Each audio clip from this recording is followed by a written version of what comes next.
João, Evangelho de João, capítulo 21. Vamos ler a partir do verso 1. Pode ficar sentadinhos, não tem problema nenhum não, tá bom? Diz assim: Depois disso, manifestou-se Jesus outra vez aos discípulos junto ao mar de Tiberíades, e manifestou-se assim.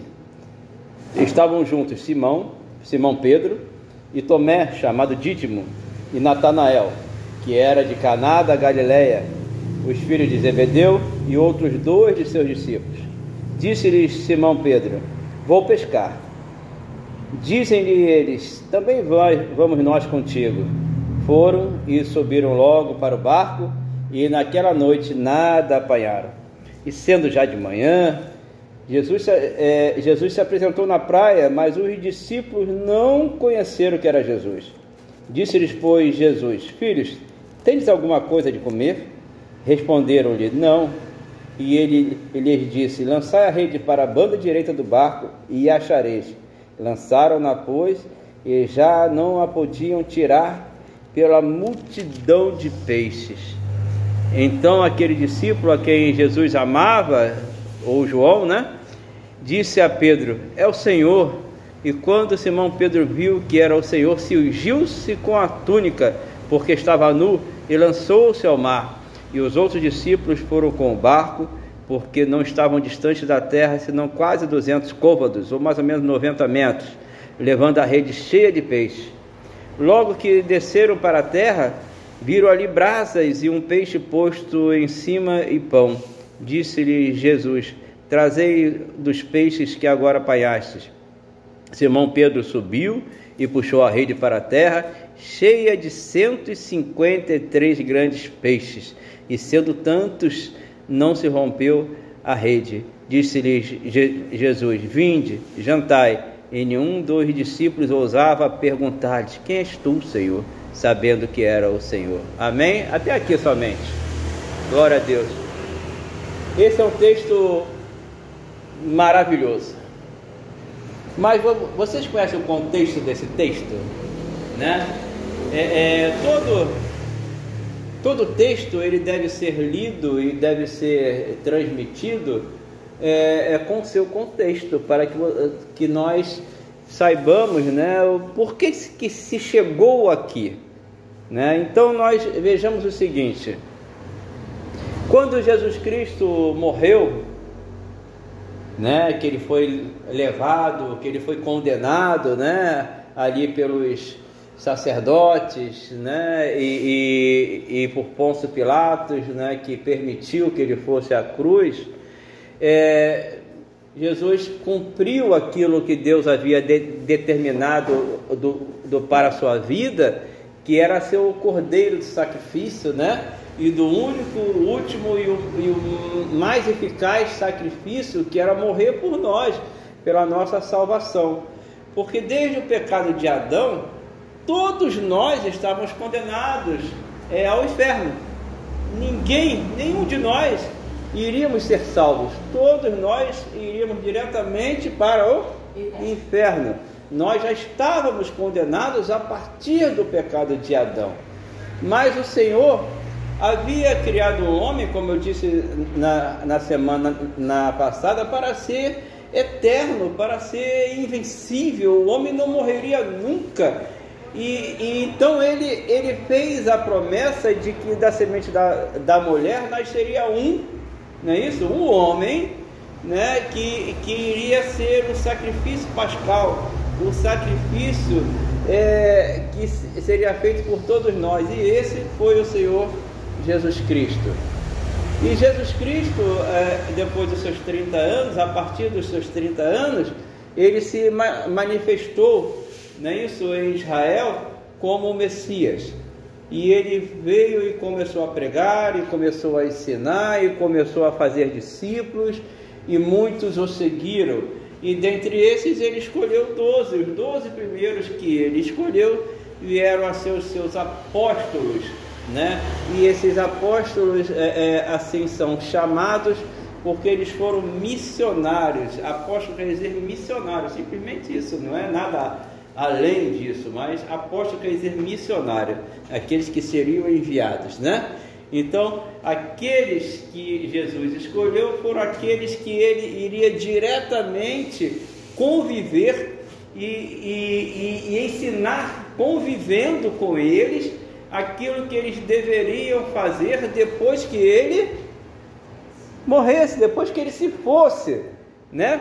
E dentro de todos esses ensinamentos que o Senhor deu aos apóstolos, estava o ensinamento de que ele, após o terceiro dia da sua morte, ele ressuscitaria, não é isso?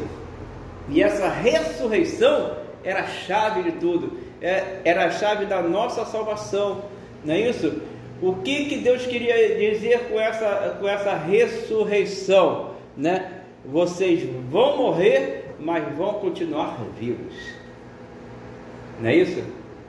Ué, tá meio estranha essa história, né, Rafael? Como é que a pessoa morre e continua viva, Rafael? Explica isso para mim, Rafael. Né? Tá meio estranha essa coisa, né? Como é que a pessoa morre, mas continua vivo? Continua vivo porque o nosso espírito é o espírito eterno, não é isso? A palavra de Deus diz que o homem está reservado a morrer uma única vez. O homem é isso aqui, é o corpo. Adão, né? É o homem, quer dizer homem. Então o homem, corpo, está reservado a morrer uma única vez. Mas o espírito morre, pastor? Morre. O espírito morre. Mas aquele espírito que está em Cristo não morre jamais. Os demais que não estão em Cristo serão lançados no lago de fogo e enxofre. O que ocorreu então? Ocorreu que quando Jesus morreu e houve toda aquela perseguição, e logo após a sua morte, intensificou-se a perseguição. Começaram a perseguir os cristãos, não é isso? Convertidos a Cristo, e muitos foram presos, foram levados, né, durante anos para os coliseus, foram apedrejados, foram enforcados. Alguns morreram à espada, outros perderam a cabeça, alguns foram crucificados, né? E os apóstolos ficaram com muito medo, ficaram apavorados com isso tudo, e eles fugiram, eles se trancaram dentro de casa. Vocês vão ver lá no capítulo 20, o capítulo anterior, o contexto, né, do qual eu disse, que eles estavam presos dentro da sua casa, né, todos reunidos, morrendo de medo do que poderia acontecer na vida deles. E isso, sabe, eu leio isso pasmado, isso depois que Maria Madalena entrou lá no sepulcro e viu o sepulcro vazio, saiu para avisar os discípulos, e eles correram para o sepulcro, e ali eles encontraram, né, os lençóis jogados dentro do sepulcro, e o primeiro discípulo que só chegou na porta e ficou com medo de entrar, mas viu os lençóis jogados. Quando Pedro chega, ele entra no sepulcro e também vê os lençóis jogados, mas vê um dobradinho na cabeceira do sepulcro. Mas o que isso quer dizer então, né? Por que os lençóis que envolviam Jesus Cristo, né, o corpo de Cristo, estavam jogados e aquele estava dobradinho ali na cabeceira? Bem, isso faz parte da tradição judaica, né? Quando alguém vai para a casa de uma pessoa, de um judeu, né, e lá naquela casa ele é bem tratado, e ele está satisfeito com o tratamento que ele recebeu, né, com aquela amizade toda, e ele certamente ocupou um quarto, né, daquela casa. Quando ele sai, ele deixa o lençol dobrado na cabeceira, em cima do travesseiro. Quando o dono da casa chega e vê aquele lençol dobrado na cabeceira da cama, ele fica satisfeito, alegre, porque aquilo significa que o seu visitante ficou satisfeito com a sua visita e está mostrando que ele vai voltar, que ele vai retornar. Então, o lençol que cobriu o rosto de Cristo estava dobrado na cabeceira, dizendo para Pedro, que era um judeu, né, daqueles ferrenhos, né, e ele ia voltar. E mesmo assim, sabendo que ele ia voltar, eles continuaram com medo. E para melhorar ainda, né, uma semana mais ou menos depois, Jesus aparece dentro dessa casa. A casa estava toda trancada, não tinha porta aberta a socorro, janelas fechadas, tudo fechado, e eles estavam ali reunidos, morrendo de medo e conversando sobre tudo que estava acontecendo. E Jesus surge no meio deles, aparece do nada no meio deles, né? E quando Jesus surge no meio deles, sopra sobre eles o Espírito Santo, o que também está escrito lá em Atos 1:8, não é isso? E pede para que o Espírito Santo abra o entendimento deles. O Espírito Santo então abre o entendimento deles e eles começam a lembrar tudo aquilo que Cristo lhes ensinou, e eles perceberam que Jesus Cristo já havia ensinado a eles que ele iria morrer e ao terceiro dia ele iria ressuscitar. Maravilhoso. Mas por que o senhor está contando isso? Esse é o contexto, né, da história, não é isso? Perceba que naquele momento que Jesus apareceu a eles, ele era o Cristo crucificado, né? Ele estava ali não com o corpo físico com que ele morreu, mas com o corpo glorificado, não é isso?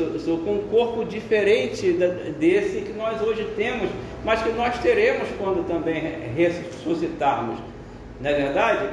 Então, Cristo ausentou-se deles e apareceu para eles mais pelo menos 2 vezes, e essa é a terceira vez que Cristo aparece a eles, e uma das vezes foi no caminho de Emaús. Eles também não reconheceram a Cristo, e desta vez eles passaram a noite toda pescando em alto mar, e joga a rede para lá, e joga a rede para cá, e joga a rede para lá e para cá, e nada aparecia. Eles estavam ali já desconsolados, né? E tão desconsolado estava que eu posso imaginar a cena do início que nós lemos, né? Então, vou fazer a cena aqui. Aí, Gabriel, faz a cena aqui. Está lá João sentada, né? E os discípulos todos sentados. Vamos dizer que vocês sejam os discípulos. Aí está lá João assim.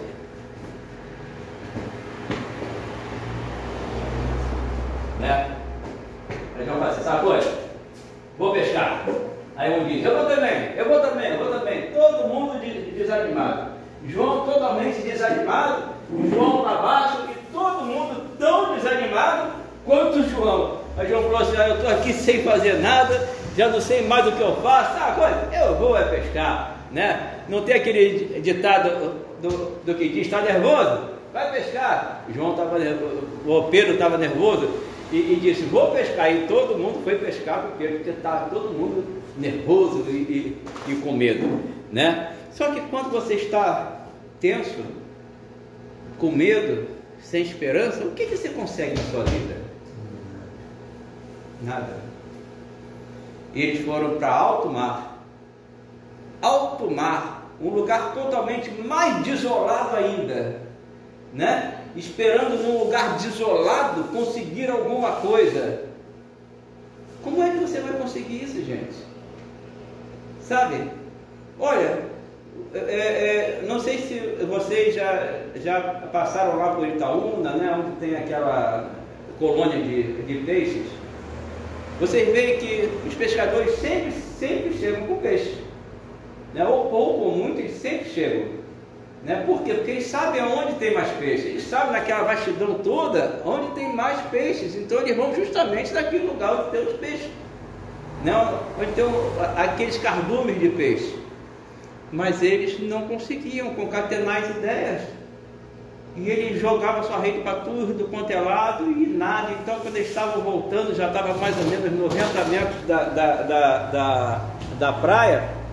Jesus estava na praia e eles olharam e não reconheceram. Parece até o Luiz, né? Com óculos de leitura ou sem óculos.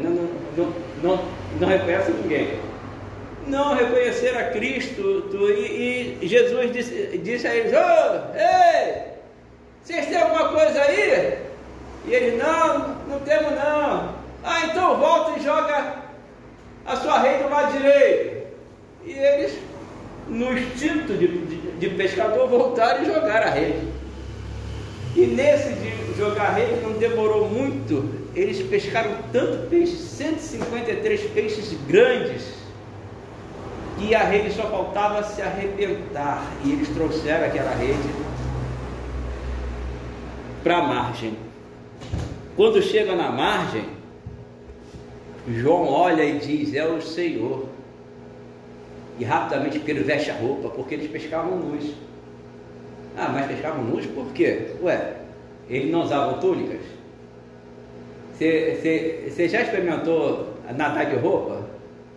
É difícil, né? A roupa não deixa você se locomover. Então eles só tinham túnicas, eles tiravam as túnicas. Quando diz que nus, não está dizendo que está totalmente nus, né? Ele estava com as partes de baixo, né? Da roupa, né?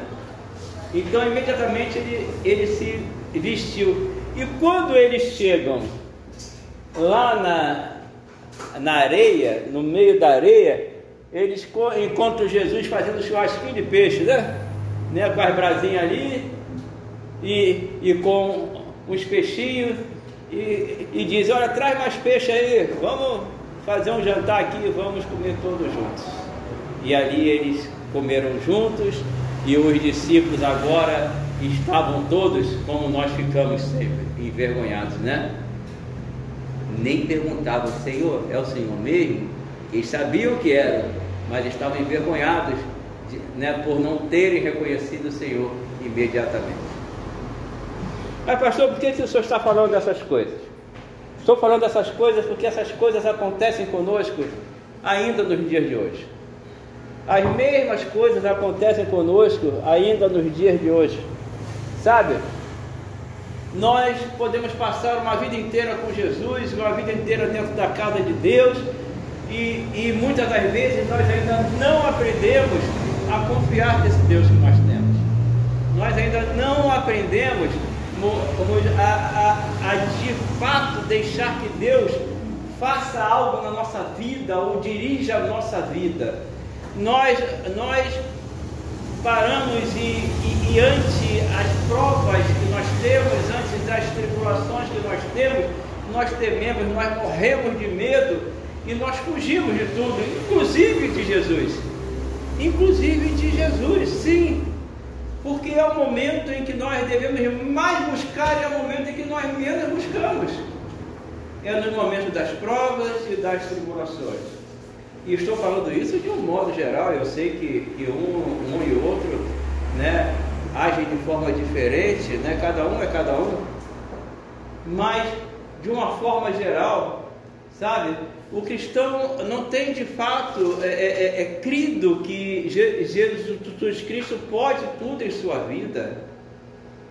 Irmãos, os judeus, eles têm uma forma de gravar aquilo que Deus faz na sua vida.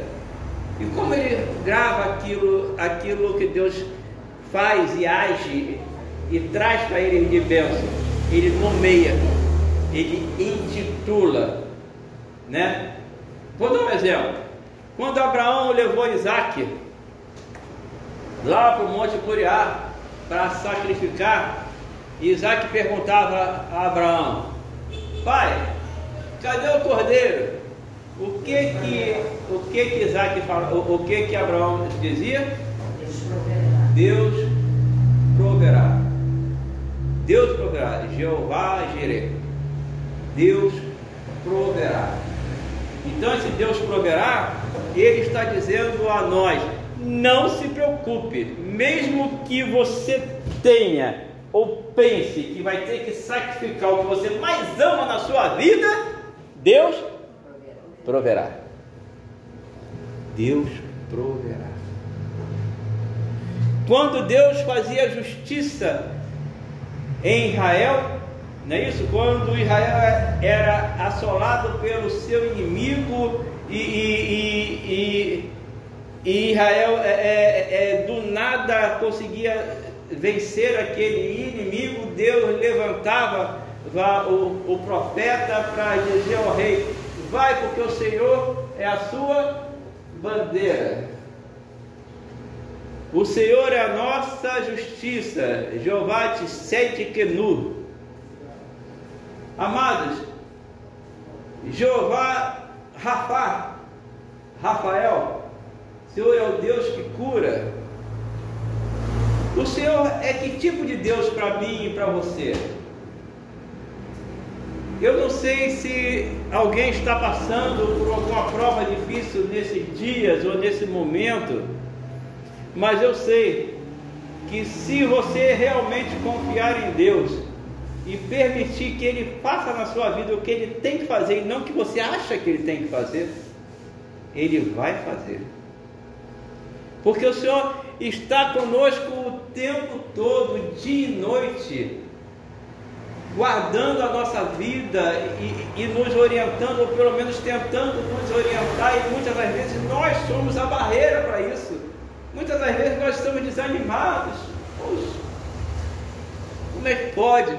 Né? O Senhor me abandonou. Não, o Senhor não abandonou ninguém, não.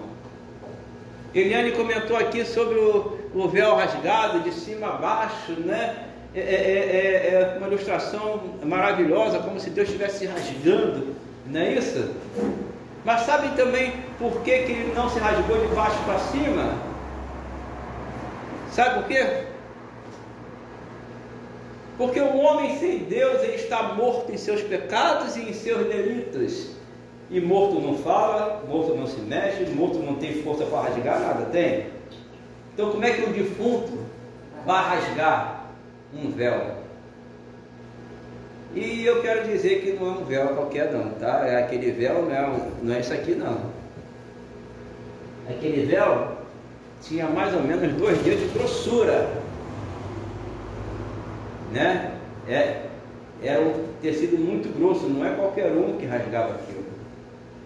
Então quem tinha que rasgar alguma coisa, né? Esse impedimento entre nós e Deus era o próprio Deus. Por isso é que você não pode aceitar Jesus. É Ele que tem que te aceitar. O próprio Senhor Jesus Cristo disse: não foste vós que me escolheste, eu vos escolhi a vós. Como é que eu estou morto vou aceitar Jesus? Eu estou lá no chão defuntinho lá, né? Defuntinho, presuntinho lá, né? Jesus está ali esperando eu aceitar Ele, eu estou lá. Aí estou apodrecendo e Ele está lá esperando eu aceitar Ele. Aí já virei o esqueletinho, né? Seu esqueletinho bonitinho, né, Rafael? Virei o esqueletinho e Jesus está lá esperando eu aceitar Ele. Não posso aceitar Ele, eu sou um defunto, eu estou morto. Mas o Senhor é aquele que ressuscitou e restaurou um vale inteiro de ossos secos. Verdade. Restaurou um vale inteiro de ossos secos. É Ele que nos restaura, é Ele que assopra sobre nós o fôlego de vida, é Ele que faz a nossa vida florescer, é Ele que nos dá novos nervos, nova carne, sabe? Uma nova vida, um novo ânimo. Só Ele pode fazer isso por nós. Eu já contei isso aqui algumas vezes, né? E vou contar muito rápido mais uma vez. Nós ficamos 8 anos desempregados, sabe? E houve uma ocasião que a gente estava numa situação muito, mas muito difícil mesmo. Uma criancinha desse tamanho assim, devia ter uns 7 anos, né? Bateu na porta pedindo comida, 1 quilo de qualquer coisa, porque não tinha nada em casa. Tinha uma favela próxima, né? Favela do Sossego, né? Do Sossego, próximo ao Jardim América. E ela disse, ó, eu tenho meus irmãos, minha mãe, e nós não temos nada para comer, né? E assim, entrei em casa, sabe, apavorada. Poxa, eu posso ficar sem comer, Eliane pode ficar sem comer, mas os meus filhos não. Imagina aquela criança na favela, ela estava em pior situação que nós. E Eliane foi, limpou a nossa despensa, né, que estava abarrotada, né, de uns 2, 3 quilos de alguma coisa. Que 2, 3 quilos? Fala lá. Nem isso. Nem isso. Nem isso. E aquela 2, 3 quilos era fartura. Fartura, né? Sim, olha a situação tão difícil que na maioria das vezes a gente não almoçava para os nossos filhos jantarem. Teve época que a gente comia arroz e ovo. 3 anos. 3 anos, comendo arroz e ovo. Por isso foi um de ovo. E olha que nós não ficávamos parados, não. Tá. Nunca ficamos parados, não. Era biscate daqui, até cerveja de pedreiro eu fui. Ela fazia bonequinha para vender, um monte de coisa. Bem, mas não interessa isso agora. Aquela criança veio e pediu, Eliane botou o que tinha na bolsa do nosso armário, ficou mais vazio do que já estava. Ficou sem nada. Ficamos sem nada. E ainda peguei uma Bíblia, o Novo Testamento, que se chamava O Mais Importante é o Amor, que tinha antigamente, né? Fizemos uma dedicatória para os pais, oramos pela criança, a criança foi embora. Quando nós entramos na nossa casa de fundo, a gente tinha um terreno na frente, que nós entramos e ouvimos o barulho do portão. Quando nós olhamos, estava uma irmã entrando, do seu irmão dela, que era um cara grande, com a bolsa desse tamanho, dessa grossura, tinha de tudo ali dentro. De tudo. Feijão, arroz, macarrão, margarina, tudo que você possa imaginar que tem uma cesta básica. Imagina, tinha mais que isso. Antigamente se comprava pão enrolado no papel, né? A pessoa que nos doou, isso até hoje a gente guarda, pegou um pedaço desse papel de pão, enrolou ainda R$2 e botou nas compras. Ainda veio dinheiro junto. Ainda veio dinheiro. Foi imediato, aquela menina saiu, eu acho que ela nem virou a esquina. Não chegou perto. Os irmãos entraram já com aquela cesta básica. O Senhor é o Deus da providência, o Senhor é o Deus que nos provê. Os discípulos não conseguiram pescar nada a noite toda, a madrugada toda, viraram a madrugada e não conseguiram pegar um peixe sequer. Mas o Senhor da providência estava aguardando eles na praia, onde eles deveriam estar buscando a Deus, orando ao Senhor e dizendo: Senhor, nós confiamos em Ti, nós esperamos em Ti, Senhor, e temos certeza de que o Senhor vai trabalhar na nossa vida. Aleluia!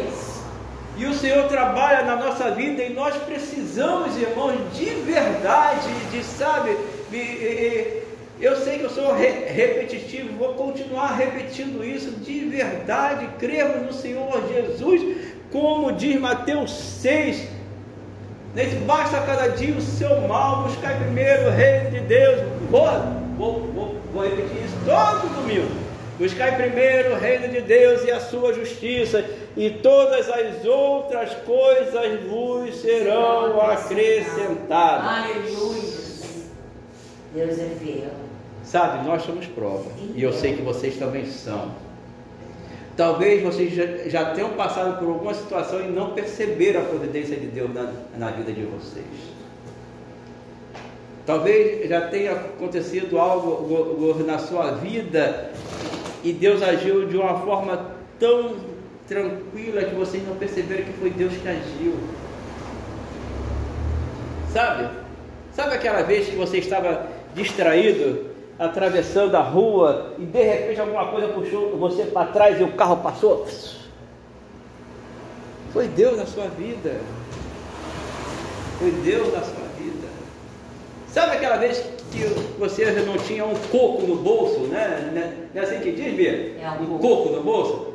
Você não tinha um coco no bolso, está andando na rua desolada, aí olha para o chão assim, está um bolo de nota de 50? Foi Deus na sua vida. Sabe, Deus tem agido na nossa vida em todo o tempo. Sabe aquela vez que você passou mal e não tinha ninguém em casa para te socorrer? E você ficou bonzinho de uma hora para outra? Foi Deus na sua vida. Sabe aquele parente que estava à morte, lá no hospital, e o médico disse: olha, não tem mais jeito, mas ele está vivinho hoje. Foi Deus na vida dele. E na sua vida. Por que nós não podemos crer num Deus que pode todas as coisas? Pode. Sabe, pode todas as coisas. Gente, olha, a palavra de Deus diz, está escrito na palavra de Deus, que o mar morto, não nasce nada no mar morto. O mar tem tanto sal que olha, nem suicídio lá dá certo.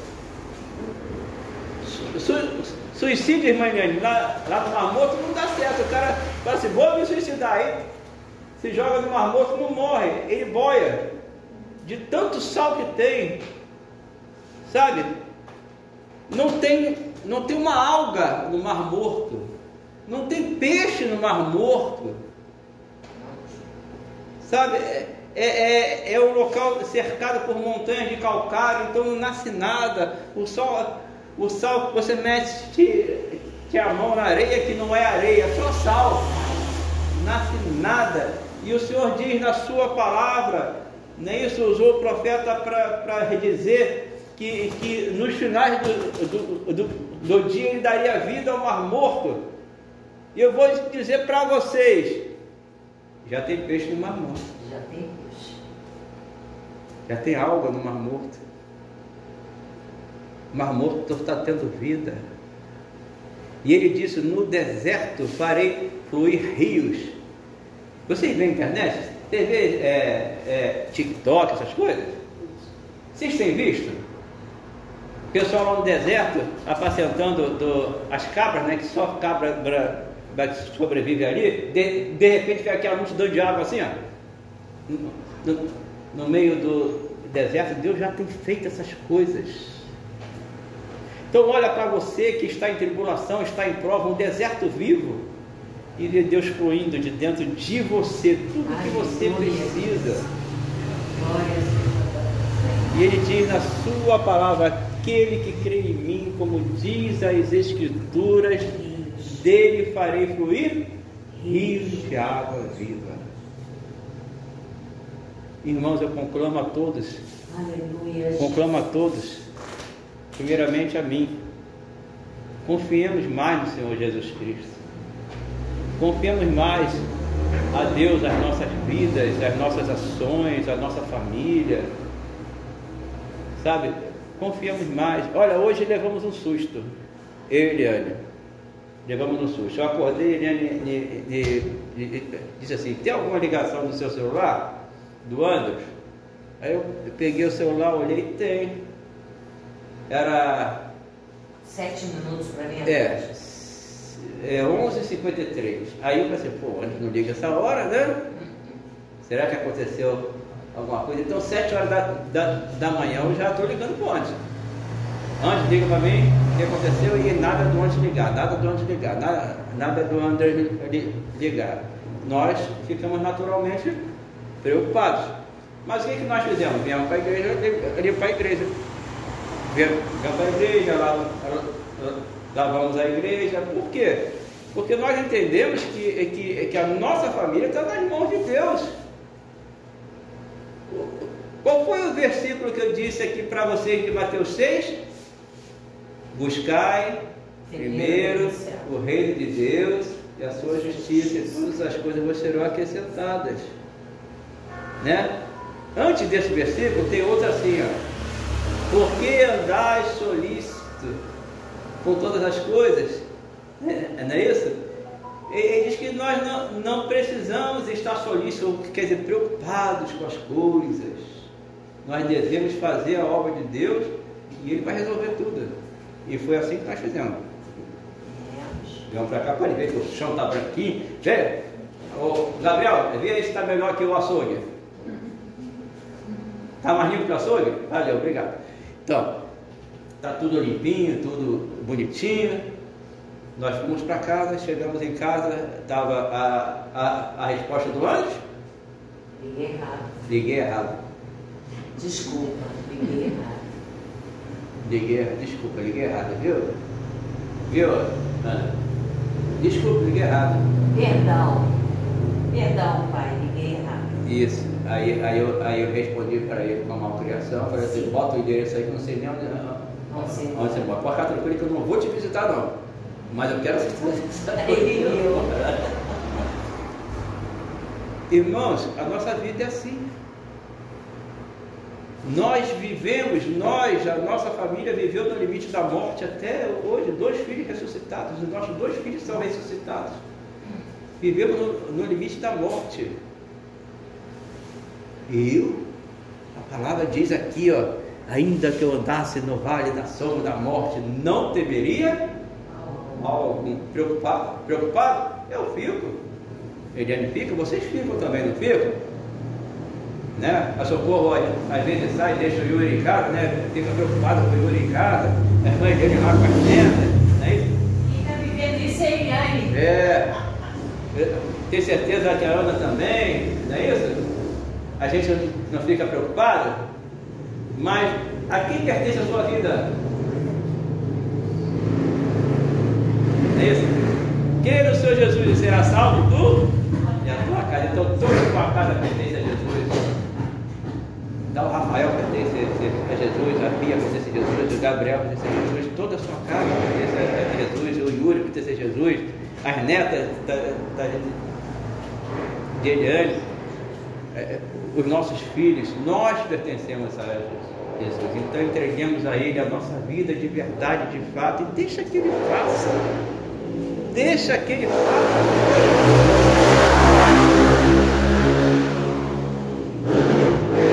Às vezes eu penso que o diabo anda de moto, mas tudo bem. Então, vocês veem o que Deus faz, né? Aquela mulher recebeu do profeta a promessa de um filho, seu filho nasceu, como ele havia dito a ela, e de repente morreu, e ela viu o filho morto e deixou o filho na cama, saiu do quarto, fechou a porta, o marido olhou e disse, o que houve? Ela, nada não, tá tudo bem, eu vou ali e já volto. Eu vou ali e já volto, vou resolver uma pendenga ali. Aí chegou lá no profeta e falou assim, olha só camarada, eu não te pedi nada não. Você disse que ia me dar um filho e Deus me deu um filho e agora você está tomando meu filho? Fala com Deus aí que isso não é justo não. E o Senhor restaurou a vida do filho dela. Olha, a palavra de Deus, ela nos garante que o Senhor não arreda pé de nós. Ele não arreda pé do nosso lado. Ele está conosco em todos os momentos da nossa vida. Então, se por acaso tem alguma coisa acontecendo na sua vida que está te entristecendo ou que está te acovardando, levanta, olha para cima, olha para o Golias nos olhos dele e diz assim, ó, aqui não, aqui quem manda é o Senhor dos Exércitos. E dá uma pegada na testa dele que ele vai cair, com certeza. Amém? Amém, glória a Deus. Vamos nos pôr de pé então, vamos orar e vamos agradecer a Deus por tudo o que Ele tem feito em nossas vidas.